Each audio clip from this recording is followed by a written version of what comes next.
இன்னைக்கு லீடர்ஷிப் டாபிக்ல ரொம்ப முக்கியமான ஒரு விஷயத்தை உங்களுக்கு சொல்லி தரப்போறேன். Delegation skill.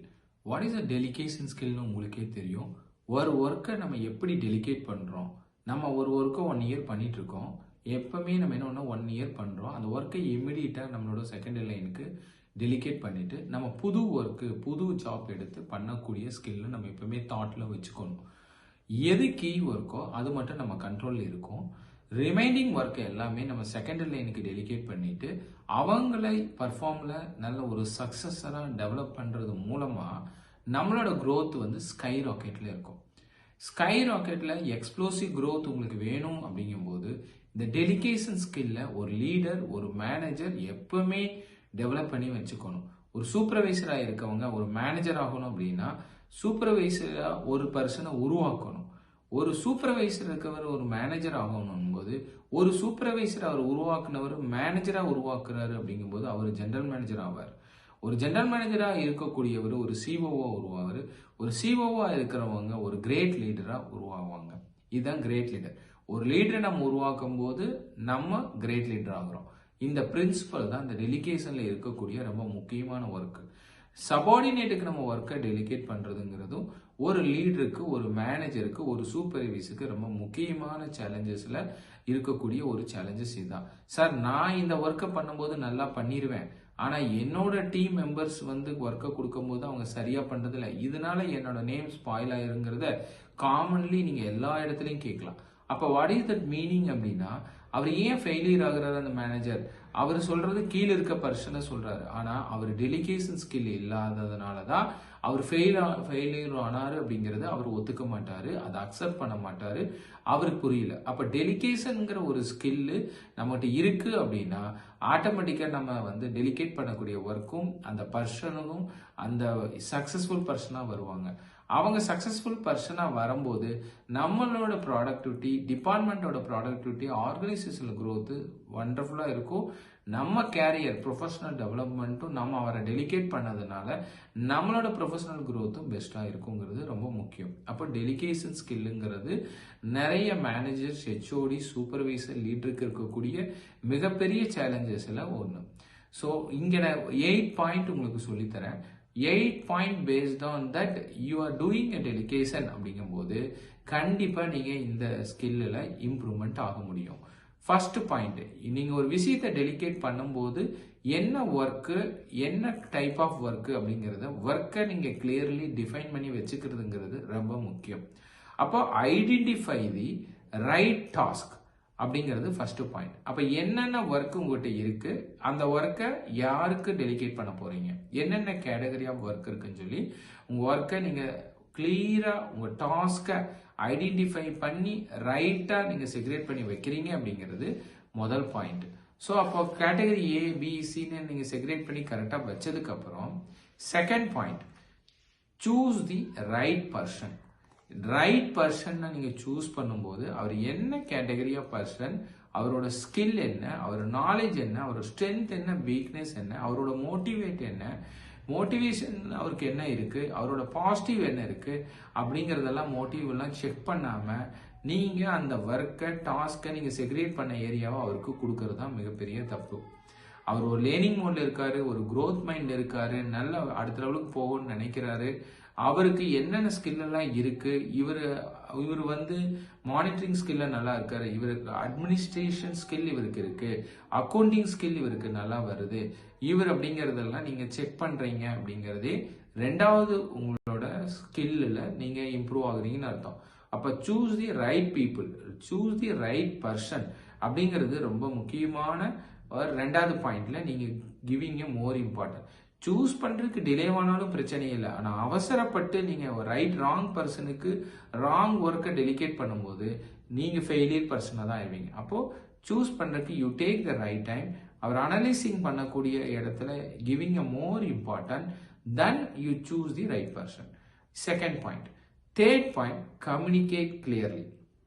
ஃபர்ஸ்ட் பாயிண்ட்ல நான் சொன்னபடி ஐடென்டிஃபை த ரைட் டாஸ்க் நீங்க கிளியரா ப்ரிப்பேர் பண்ணி வச்சிருக்கிறத அது மூலமா என்னென்ன பண்ணுனா என்ன ப்ரொசீஜர் பாலிசி எல்லாமே கரெக்டாக வச்சிருக்கீங்க போது இதெல்லாம் பண்ணும்போது இதெல்லாம் உனக்கு ப்ளஸ், இதை பண்ணுனா இதெல்லாம் தப்பு நடக்கும். ஸோ இந்த ஏரியாவில எல்லாம் நீ கேர்ஃபுல்லாக பார்க்கணும் அப்படின்னு சொல்லி நீங்கள் கிளியராக ப்ரிப்பேர் பண்ணி வச்சிருக்க டாஸ்கை 3வது டாபிக் கம்யூனிகேட்ல வந்து கிளியர்லி நீங்கள் சப்பார்டினேட் கோச் பண்ணுறீங்க, ட்ரெயின் பண்ணுறீங்க, அவருக்குரிய ஸ்பேஸ் கொடுக்குறீங்க, டைம் கொடுக்குறீங்க, கோச்சிங்ல நல்லா கிளியரா ஒரு தடவை சொல்லி கொடுக்குறீங்க, செக் பாயிண்ட்ஸ் எல்லாம் அவருக்கு எப்படி செக் பண்ணணும், எதெல்லாம் செக் பண்ணணும்னு நீங்க சொல்லி கொடுக்குறீங்க. அப்படிங்கும்போது உங்க கம்யூனிகேஷன் ஸ்கில் பக்காவா இருக்குங்கும்போது உங்களோட 3வது பாயிண்ட்லயும் அவர் இம்ப்ரூவ் ஆயிடுவார்.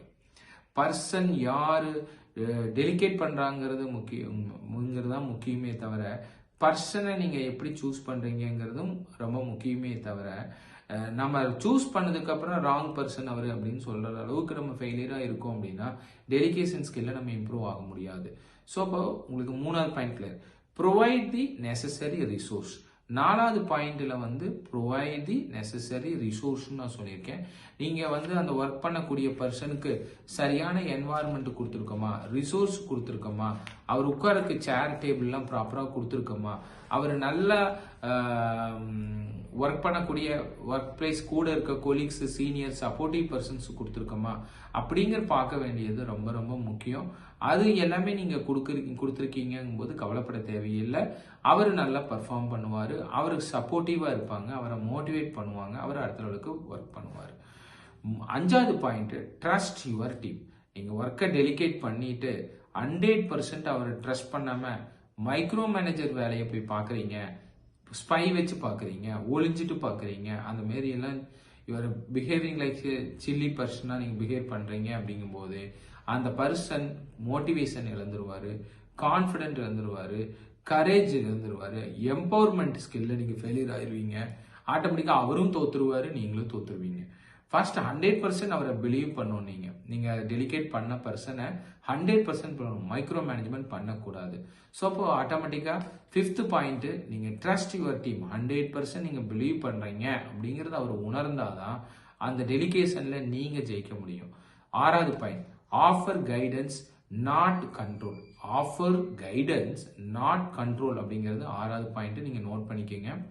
நம்ம எப்பவுமே அவங்க கிட்ட கொஸ்டின்ஸா கேட்கணும். எப்படி பண்ணிட்டு இருக்கீங்க, நல்லா இருக்கா, ஓகேவா, டு யூ வாண்ட் எனி ஹெல்ப்பா, may I help you anything, எல்லாம் நீங்க பிக்கப் ஆயிட்டீங்களா, ஏதாவது சப்போர்ட் பண்ணுமா, அப்படிதான் நீங்க கேட்கணுமே தவிர எப்ப பார்த்தாலும் இப்படி பண்ணு அப்படி பண்ணு, இந்த ஒர்க்கை இப்படி செய்யுங்க அப்படி செய்யுங்கன்னு அவங்க கையை பிடிச்சி நம்ம பண்ணவே கூடாது. ஸோ எப்பவுமே அவங்களை எம்பவர்மெண்ட் 100% பண்ணோன்னே allow the space, to the mistakes, allow the room for to the mistakes. நீங்க அப்படி அலோவ் பண்ணாதான் அவர் லேர்ன் பண்ணுவார். அப்ப நீங்க கரெக்ட் பண்ணி அவருக்கு சப்போர்ட் பண்றீங்க. அப்படிங்கும்போது எம்பவர்மெண்ட் 100% இருக்கும். ஆட்டோமேட்டிக்கா அவர் டெலிகேஷன் ஸ்கில்ல 6th பாயிண்ட்ல ஜெயிச்சிருவாரு. 7th point monitor and progress without hovering. What is that meaning? என்ன சார் மைக்ரோ மேனேஜ் பண்ண வேண்டாம், ஃபாலோ பண்ண வேண்டாங்கிறீங்க. What is monitoring and progress without hovering அப்படின்னா அவரோட ப்ரோக்ரஸ் ரிப்போர்ட்டை வீக்லி, மந்த்லி, நியூலி கைனா டெய்லி எனக்கு ரிப்போர்ட் பண்ணிட்டு போங்க. What you are doing, what is your challenges today, என்ன யாரெல்லாம் உங்களுக்கு சப்போர்ட் பண்ணா, யாரெல்லாம் ஹெல்ப் பண்ணாங்க அப்படிங்கிற மாதிரி சப்போர்ட்டிங் பர்சன் வேல தான், சப்போர்ட்டிங் வேவ்ல தான், way only you are asking the report. அதுக்கு தகுந்த மாதிரி சிஸ்டம் ப்ராசஸ் நீங்க டெவலப் பண்ணி வச்சிருக்கீங்க போது அவர் டெய்லி வந்து சார் இந்த ஒர்க்லாம் நீங்க பண்ணீங்க, நான் பண்ணிட்டேன், இன்னைக்கு day is wonderful, thank you so much given the opportunity உங்களுக்கு சொல்லிட்டு போவார். நீங்களும் இது ஒண்டர்ஃபுல் அப்படின்னு சொல்லி நீங்க அப்ரிஷியேட் பண்றீங்க, ரெகனைஸ் பண்றீங்க டெய்லினா அவருக்கும் மோட்டிவேட் ஆகும். ஸோ இந்த வேவ்ல யூ ஹாவ் டு மானிட்டர், சப்போர்ட்டிவா மானிட்டர் பண்ணணும், பிளேம் பண்றதுக்காக இல்லை, அவர் டெவலப் பண்றதுக்காக நீங்க மானிட்டர் பண்ணணும் அப்படிங்கிற தாட்டை வச்சுட்டு நீங்க அவரோட இன்ட்ராக்ட் பண்ணணுமே தவிர அவர் ஃபால்ஸ் ஃபைண்டிங்காக பண்றேன், பிளேமிங்காக பண்றோம் அப்படின்லாம் நீங்க பண்ணீங்க, பிட்ஃபால்லாம் பண்றீங்க அப்படின்னா கண்டிப்பா அவர் அடுத்த லெவலுக்கு போக மாட்டாரு. ஸோ இந்த இடத்துல நீங்க மிஸ்டேக் பண்ணக்கூடாது. மானிட்டரிங் அவர் ப்ரோக்ரஸ் வித்தவுட் ஹவரிங் பண்ணிட்டு ரெகனைஸ் அண்ட் ரிவார்ட் அவருக்கு கொடுக்கணும். அந்த மாதிரி மோட்டிவேட் பண்ணும்போது ஆட்டோமேட்டிக்கா அடுத்த லெவலுக்கு போயிடுவாரு. ஸோ அப்போ ரிப்போர்ட்டிங் சிஸ்டம் ப்ராப்பராக நீங்கள் கிரியேட் பண்ணணும். 7th point. So 8th point, the last point நான் சொன்ன மாதிரி ப்ரீவியஸ் பாயிண்டோடவே நான் சொல்லிட்டேன். Recognise and appreciate effect is a very important. அவர் ஒரு ஸ்மால், நீங்க ஒரு லென்த்தி டாஸ்க் கொடுத்துருக்கீங்க, அவர் வந்து ஸ்மால் பிளாக்ஸா நீங்க கொடுத்து குயிக் வின் ஆகும்போது, ஒரு விஷயத்தை அவர் இனிஷியேட் எடுத்து செய்யும் போதே நீங்க அப்ரிசியேட் கொடுக்குறீங்க, ஒரு மோட்டிவேஷன் கொடுக்குறீங்க, ஸ்மால் செலிப்ரேஷன் அதுல எல்லாம் செட் பண்ணி வச்சிருக்கீங்க அப்படிங்கும்போது, அவர் அதை அச்சீவ் பண்ண நீங்க செலிப்ரேட் பண்ணும்போது ஆட்டோமேட்டிக்கா அவர் கெட் த மோட்டிவேஷன். அப்ப என்ன ஆகும், அவர் உங்களோட ஒரு ட்ரஸ்ட் டெவலப் ஆயிரும், அழகா ஒர்க் பண்ணுவாரு, ஹாப்பியா உங்களோட லெவலுக்கு போவாரு. அப்ப என்ன ஆகும், நீங்க தான் அவரை வந்து ஜெயிக்க வச்சிருக்கீங்க. கன்சிஸ்டன்சிலி என்னைக்குமே நான் சொல்றது என்னன்னா, சபார்டினேட் ஒரு சக்சஸரா டெவலப் ஆகிறதுக்கும் வின்னர் ஆகிறதுக்கும் அதை கோச் பண்ணக்கூடிய மேனேஜர், சீனியர், சூப்பர்வைசர், லீடர்ஸ் கையில தான் இருக்குங்கிறது முக்கியம். ஒரு ஆர்கனைசேஷன் என்வாயர்மெண்ட் நல்லா இருக்கு அப்படிங்கும்போது அந்த சக்சஸ் கீழே இருக்க பர்சன் என்ஜாய் பண்ணுவாங்க. மோஸ்ட் ஆஃப் த பர்சன் என்ன சொல்லுவாங்க, நான் வேலை செஞ்சு இம்ப்ரூவ் ஆயிட்டோம்பாங்க. பட் ஆனால் அவங்களுக்கு தெரியாது, என்வாயர்மெண்டலோட சக்சஸ் தான் வந்து நம்மளோட அவுட்கம்ஸ் பெஸ்ட்டாக கொண்டு வந்திருக்கு அப்படிங்கிறது. ஸோ அப்போ டெலிகேஷன் ஸ்கில்ல நீங்க அண்டர்ஸ்டாண்ட் பண்ணியிருப்பீங்க. நம்ம எப்படி டாஸ்கை டெலிகேட் பண்றோம், நம்ம எப்படி கன்சிஸ்டன்ஸ்லி கான்ஸ்டன்ட்லி அவங்க ஸ்கில்ஸை என்ஹான்ஸ் பண்றோம், சப்போர்ட் பண்றோங்கிறத பொறுத்து அவங்க வேற வெர்ஷன்ல டெவலப் ஆவாங்கங்கிறது ரொம்ப முக்கியம். அப்போ டெலிகேஷன் ஸ்கில்ல இருக்கக்கூடிய 8 பாயிண்ட் நான் சொல்றேன். ஸோ நீங்க டெலிகேஷன் ஸ்கில்ல டாஸ்க்ல எஃபெக்டிவ்ல நீங்க ஜெயிக்கிறதுக்குரிய வாய்ப்பு இந்த 8 ஸ்கில்லும் நீங்க ப்ராக்டிஸ் பண்றீங்கிற போது கண்டிப்பா ஜெயிக்க முடியும். First point, identify the right task. Second point, choose the right person, right people. Third point, communicate clearly. Fourth point, provide the necessary resource. Fifth point, trust your team. Sixth point, offer guidelines, not control. Seventh point, monitor progress without hovering. Eighth point, recognize and appreciate efforts.